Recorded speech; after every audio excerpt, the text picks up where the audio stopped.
কাৰ matric পৰীক্ষা সম্পৰ্কীয় এটি বিশেষ আপডেট আজিৰ ভিডিঅ'টোৰ জৰিয়তে দিবৰ কাৰণে চেষ্টা কৰিম। এইখন হৈছে বৰ্ড অফ ছেকেণ্ডাৰী এডুকেশ্যনৰ তৰফৰ পৰা প্ৰকাশ পোৱা এখন বিশেষ প্ৰগ্ৰেম।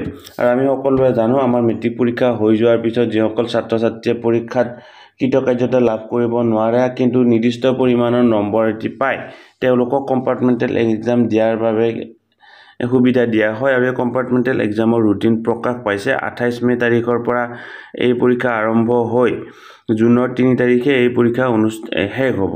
আৰু এই পৰীক্ষা এটা বিশেষ কথা কোৱা হৈছে যে ইয়াৰ আগৰ পৰীক্ষাৰ দৰে 9 বজাৰ পৰা আৰম্ভ হৈ 12 বজাত শেষ হ'ব আৰু 1:30 বজাৰ পৰা আৰম্ভ হৈ 4:30 বজাত শেষ হ'ব। কিন্তু যিকেইখন পেপাৰত ইতিমধ্যে আমাৰ MCQ আছিল, সেই MCQ খিনিৰ কিন্তু ইয়াতে পৰীক্ষা অনুষ্ঠিত নহয়, অকল ডেছক্ৰিপটিভ পাৰ্টটোৰে কি হ'ব পৰীক্ষা অনুষ্ঠিত হ'ব। ইয়াত আপোনালোকে চাওক মাথৰ মে'ৰ 28 তাৰিখে MIL বা অল্টাৰনেটিভ ইংলিছ আছে, 29 তাৰিখে জেনেৰেল মেথমেটিক্স আছে। আৰু এতিয়া লিখি দিয়া হৈছে ডেছক্ৰিপটিভ পাৰ্ট অনলি, অৰ্থাৎ যিটো এই ডেছক্ৰিপটিভ পাৰ্ট সেই পাৰ্টটোৰে পৰীক্ষা অনুষ্ঠিত হ'ব।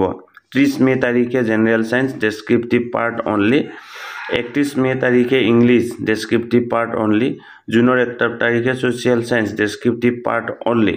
ঠিক সেইদৰে জুনৰ 3 তাৰিখে আছে advance mathematics, history, Arabic, Persian, Assamese elective extra. গতিকে যিকেইটা ছাবজেক্টৰ ইণ্টাৰনেল এই আমাৰ MCQ নাই, সেই ছাবজেক্টকেইটাৰ সম্পূৰ্ণ নম্বৰৰে পৰীক্ষা অনুষ্ঠিত হ'ব। উদাহৰণস্বৰূপে অসমীয়াৰ 100 নম্বৰৰে পৰীক্ষা অনুষ্ঠিত হ'ব, কোনোবা যদি হিন্দী আছে হিন্দীৰ 100 নম্বৰৰে পৰীক্ষা অনুষ্ঠিত হ'ব। কিন্তু যিকেইটাত MCQ আছিল সেইকেইটাত MCQ পাৰ্টটো নহয়, অকল ডেছক্ৰিপটিভ পাৰ্টটোহে অনুষ্ঠিত হ'ব। ভিডিঅ'টো যিমান পাৰে আগলৈকে ফৰৱাৰ্ড কৰক যাতে কম্পাৰ্টমেণ্টেল দিব বিচৰা সকলো ছাত্ৰ ছাত্ৰীয়ে কথাটো গম পায় আৰু সেইমতে তেওঁলোকে প্ৰস্তুতি কৰিব পাৰে। ধন্যবাদ।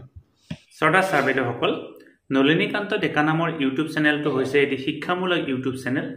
এই চেনেলটোৰ জৰিয়তে আমি শিক্ষক, ছাত্ৰ ছাত্ৰী, অভিভাৱক আৰু বিদ্যালয়ৰ কাৰণে উপযোগী কিছু ভিডিঅ' প্ৰস্তুত কৰিবৰ কাৰণে চেষ্টা কৰোঁ। আপুনি যদি আজি পোনপ্ৰথমবাৰৰ কাৰণে এই চেনেলটো চাইছে, অনুগ্ৰহ কৰি চেনেলটো ছাবস্ক্ৰাইব কৰিব আৰু অল নটিফিকেশ্যন প্ৰেছ কৰি থ'ব।